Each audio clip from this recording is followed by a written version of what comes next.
From the opinion pages of the Wall Street Journal, this is Free Expression with Gerry Baker.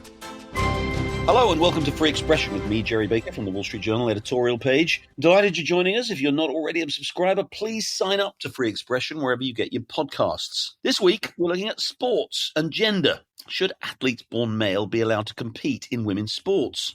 It seems a fairly simple question. Until a few years ago, most people would have given a pretty straightforward answer. No. Science tells us that humans born male have inbuilt physical advantages that mean they run and swim faster, jump higher and farther, lift heavier weights, and generally have physical capabilities that mean top performances by boys and men in sports are almost universally superior to those of girls and women. Crucially, those advantages are established by puberty.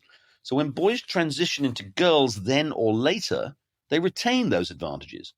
The testosterone-suppressing drugs they take when they change gender don't come close to eliminating their athletic edge. But as transgender activism has taken off in the last few years, we've been forced to contend with the extraordinary spectacle of seeing biological-born males competing against, and of course beating, girls and women in sporting contests.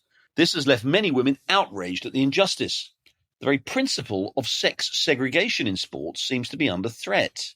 One of those women is Riley Gaines. At the 2022 NCAA Women's Swimming Tournament, Gaines, a University of Kentucky All-American athlete, was beaten by the narrowest of margins for the championship title by Leah Thomas, a biological-born male competing for the University of Pennsylvania. Despite protest, the NCAA upheld Thomas's win, and since then, Gaines has become one of the most outspoken advocates for rule and legal changes that would protect the exclusivity of women's sports for biologically born females.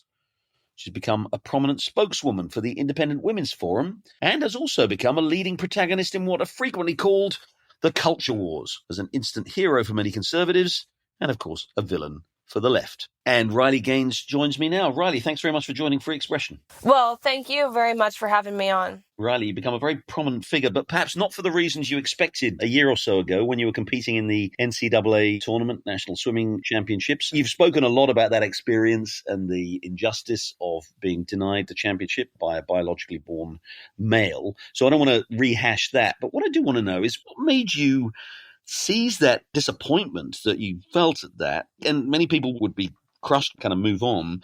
But you've become a really outspoken advocate and campaigner. What made you do that? This is interesting because, truthfully, this was my last swim meet ever. I was graduating. I was ready to go to dental school. I had just gotten married to my husband. Theoretically, I could have ridden off into the sunset and never thought about this again, which a year doing this, sometimes that sounds really nice. I'm like, why didn't I do that? But really, I saw what was at stake if someone didn't stick up to this, which is, it's mind-blowing someone even has to. What I've been arguing this past year is simply the fact that allowing a biological male, someone who has gone through puberty, which is irreversible as a male, into our sports, into our spaces, it is simply wrong, it is unfair, and that's the basis of it.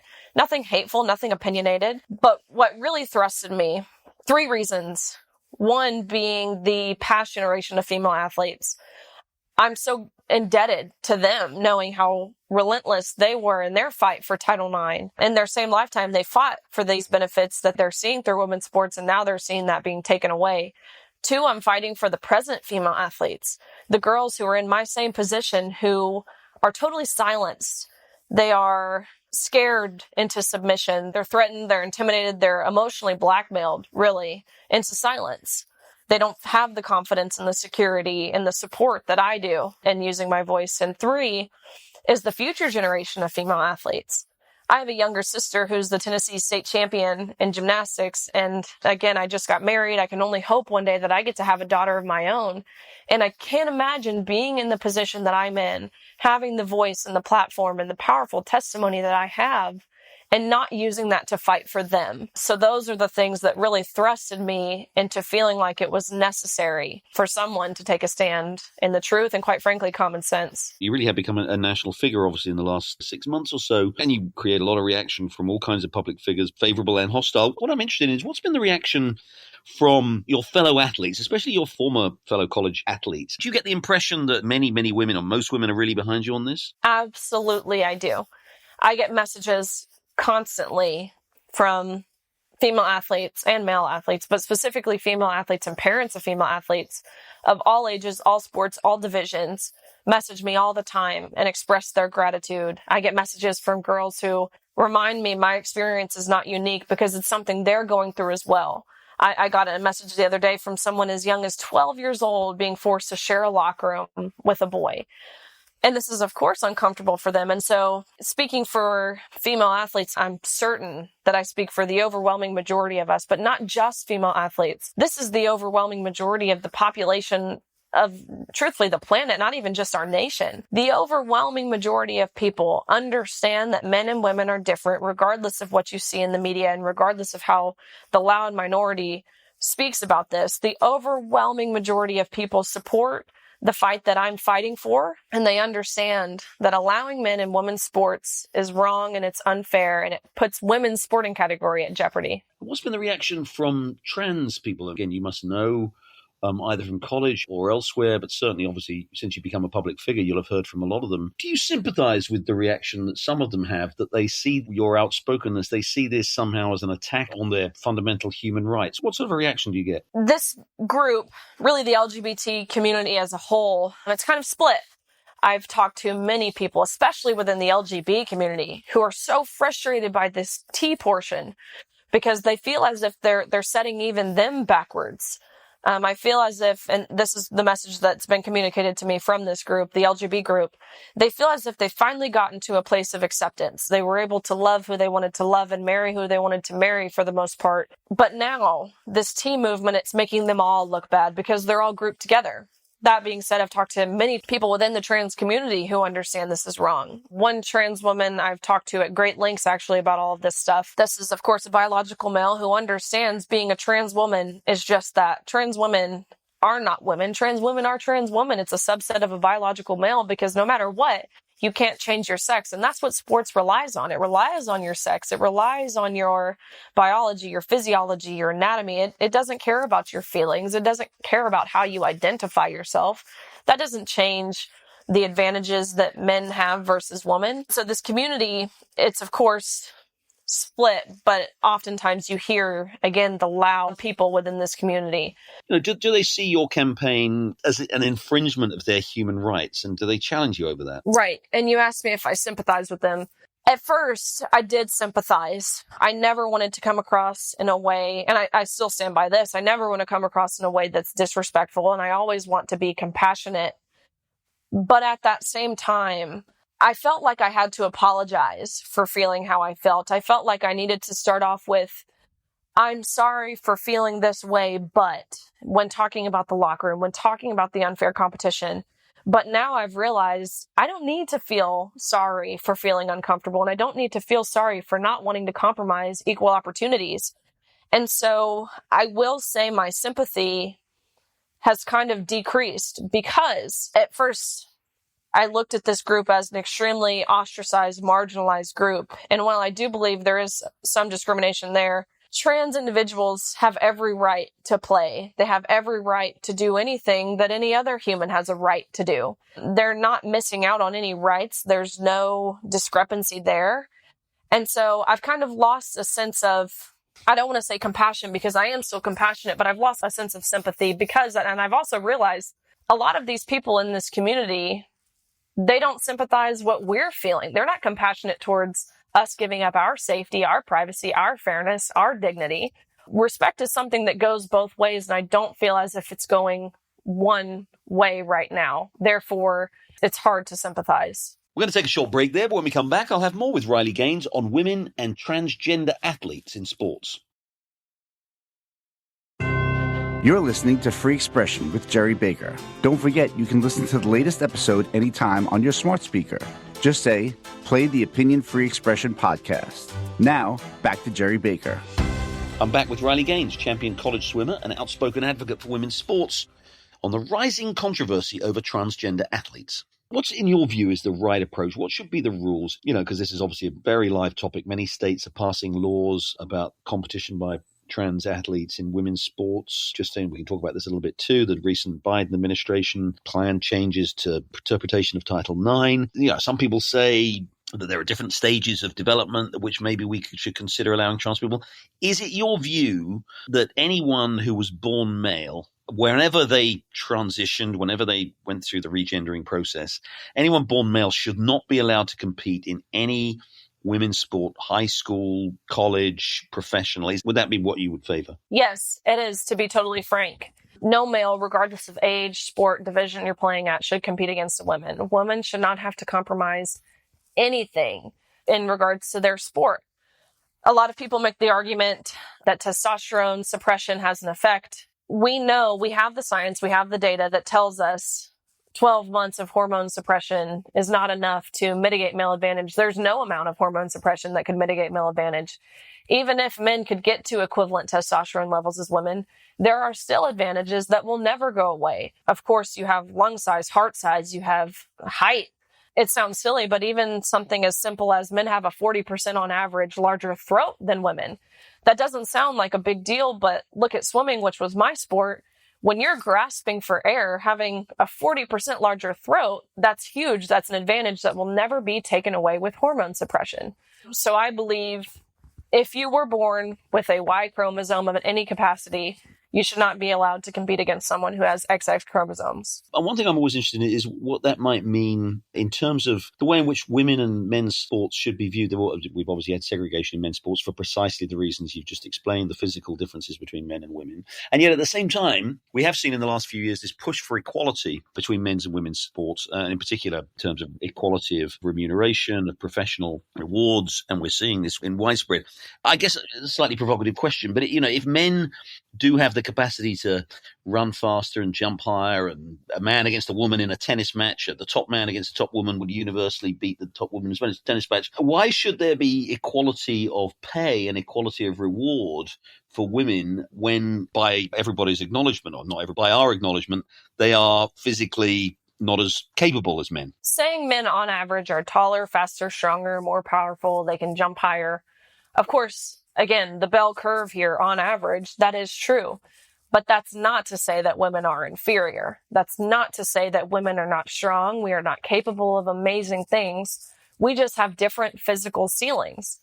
Of course, just as there's men phenoms in whatever sport. Look at Michael Phelps. We could go on about the phenoms in men's sports. There are just the same in women's sports. You have Venus and Serena Williams. You have that whole crowd. So we're different, of course, but we should be treated equally. Again, that's not to say we're inferior. It's not to say we're less. It's not to say we're not capable.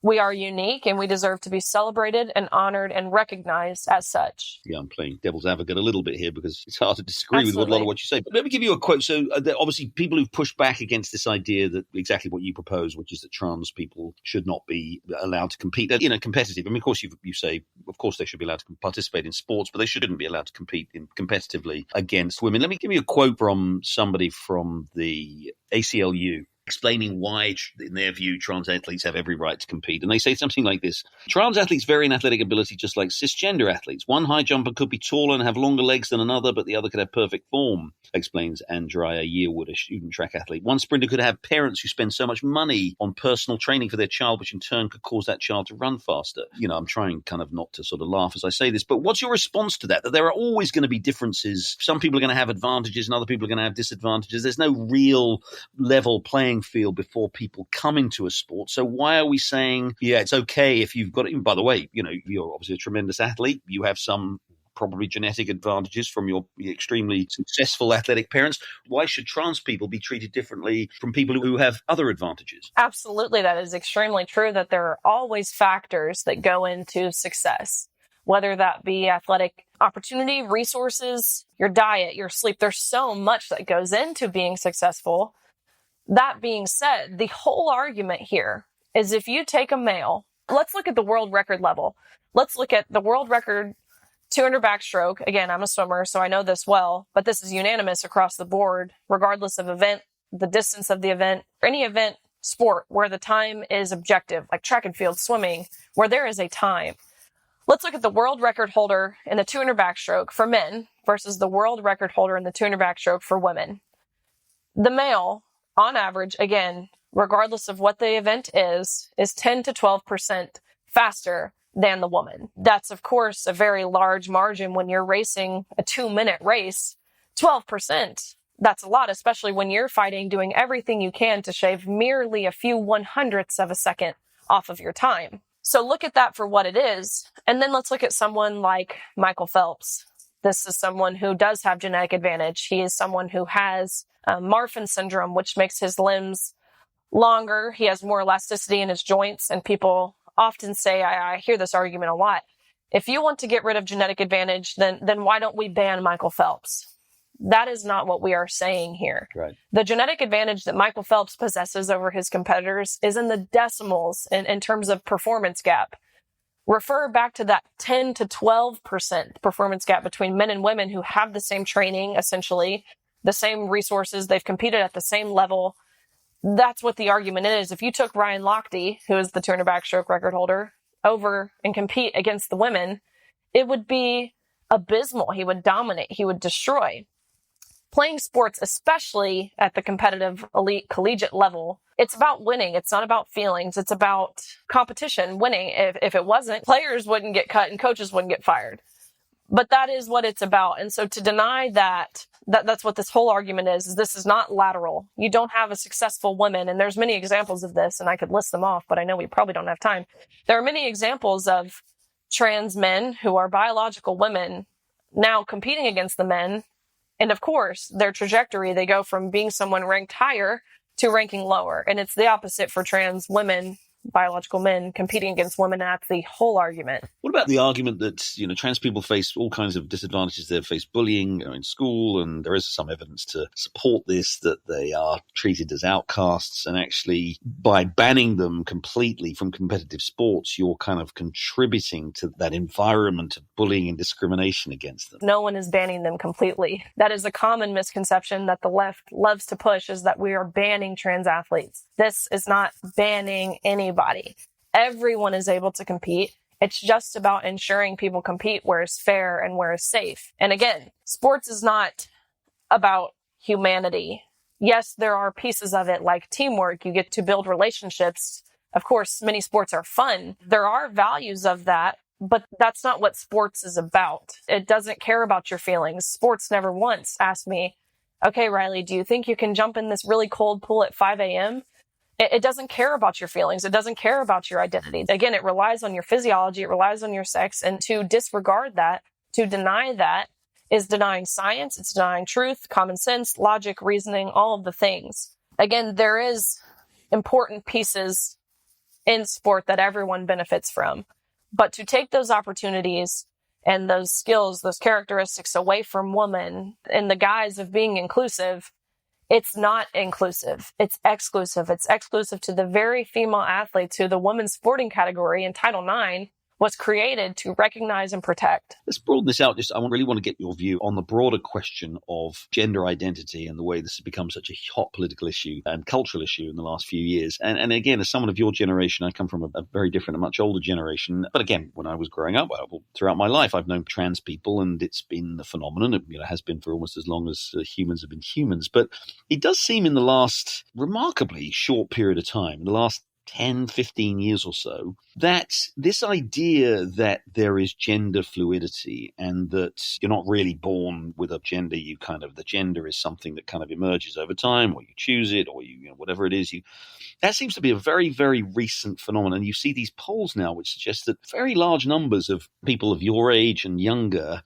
actually think that they're uncertain about their gender, that they may change their gender, that we have this sort of widespread belief in gender fluidity, which has come almost out of nowhere in the last decade. So, again, I ask just as an interested observer from my generation to your generation, what's going on, do you think? I think there's a lot of different aspects that contribute to this. From my perspective, when I really saw things change, not necessarily for the good or for the bad, when I saw things change, though, was really over COVID. I feel like we came back. Obviously, a lot of people had more time to sit on social media.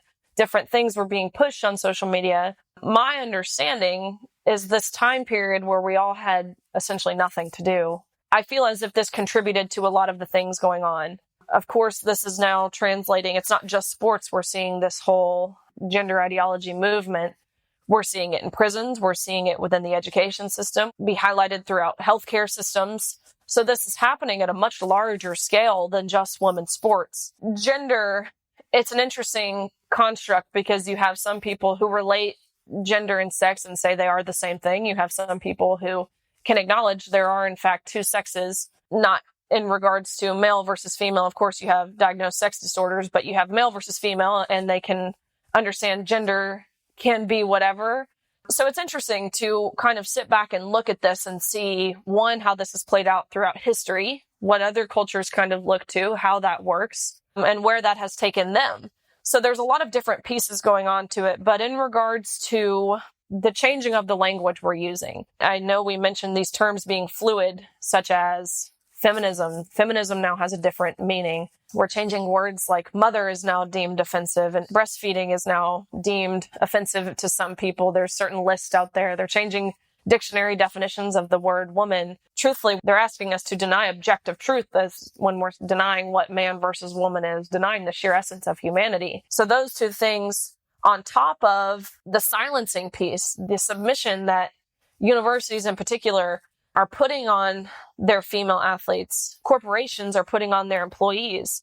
Really, a lot of this is deeply rooted in Marxism, and it doesn't take a genius to really step back and see this. And so I'll be interested to see how this continues and where it takes us as a society as a whole. You hit on the politics there, which is so interesting, because the politics, particularly of feminism, I mean, again, if you think about the progress that the feminist movement, again, whatever you want to call it, or whether you identify it or prove it or whatever, but you think of the progress that has been made towards achieving greater equality of opportunity and pay and everything else for women over the last 50 years or so. And we now seem to be, that the trans movement does seem to be, not everybody, I should say, but some of the kind of the most outspoken members of that do seem to be, it's almost like a direct assault on feminism. I mean, in fact, you're seeing that, this idea of a TERF, a trans exclusionary radical feminist, that the idea that women, having achieved all these gains, are kind of somehow not allowed now to stand up against people who fundamentally want people who were not previously thought of as women to somehow enjoy the rights and benefits of being a woman. It just seems such a contradictory process. Do you agree? Absolutely. And I know we mentioned some of these gender and gender terms and gender identity being more fluid, but feminism and sex-based terms, those are not fluid in meaning. We don't just get to change history and change language that we use to fit a narrative someone is trying to push. That's not how definitions work. The feminist movement was created to embrace and empower women, again, based off of their own uniqueness. And now, the party even that once embraced the original feminist movement, we've seen them throw that out of the window and flip. We're seeing now Republicans more so want to protect sex-based rights, sex-based protections, and Democrats kind of turn away from that. Even looking at someone like Billie Jean King or Megan Rapinoe or Brittany Griner. Look, Billie Jean King, she was someone we really have to accredit Title IX to. She fought relentlessly for women to have equal access and equal opportunities in sports. And now, Billie Jean King and those other athletes I mentioned, I saw a list of 36 others. Now these women are actively fighting for women to lose out on those opportunities. They're undermining their whole fight, their whole purpose of what they did previously. And I want to mention a lot of these women, such as Billie Jean King and Megan Rapinoe, they're done playing sports. They have nothing to lose. They don't have daughters to defend. So it's really for their own personal gain. They would rather be seen as someone who's kind and inclusive.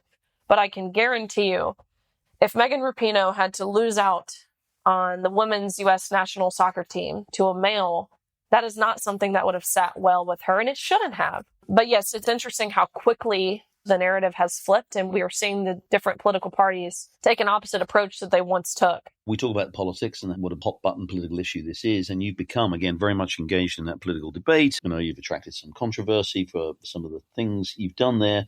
Do you embrace the political dimension to this? Do you embrace this as a political cause? Or do you regret that this has to be, that in order to make the point that you're making, you have to identify with a political party and with a particular candidates? Is this something that you think of as something that you feel enthusiastic about getting involved in politics, or in the broader sense of the term, or do you think it's just a necessary thing you have to do? I hate that this is a political issue.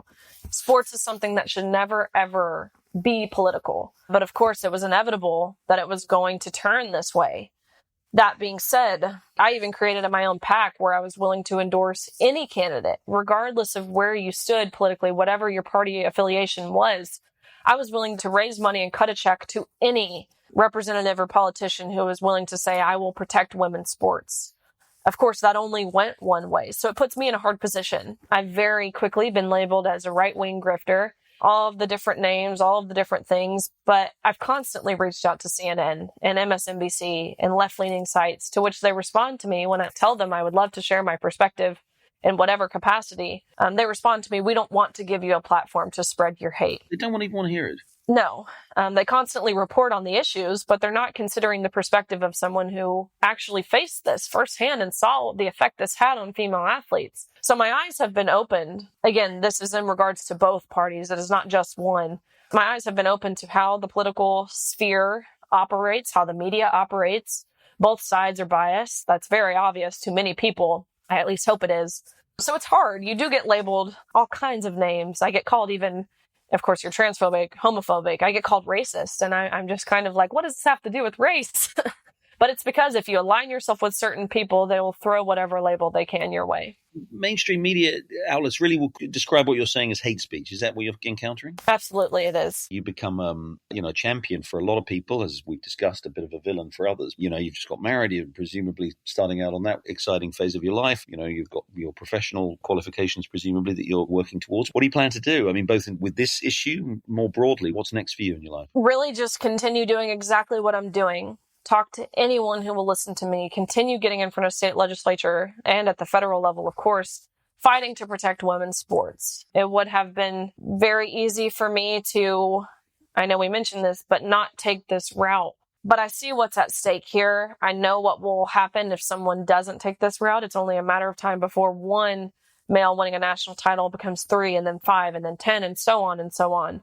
And so I'm willing to do everything that I can to ensure no woman, no young girl, no female of any age, any sport, any division has to give up consent in areas of undressing or has to step aside and allow a man to take her scholarship or her opportunities or her spot on the team. That's what I'm going to continue fighting for. Riley Gaines, thanks very much for joining the Wall Street Journal's Free Expression. Well, thank you. Well, that's it for this week's episode of Free Expression. I'll be back next week with another conversation with a leading figure on one of the crucial questions that's shaping the world.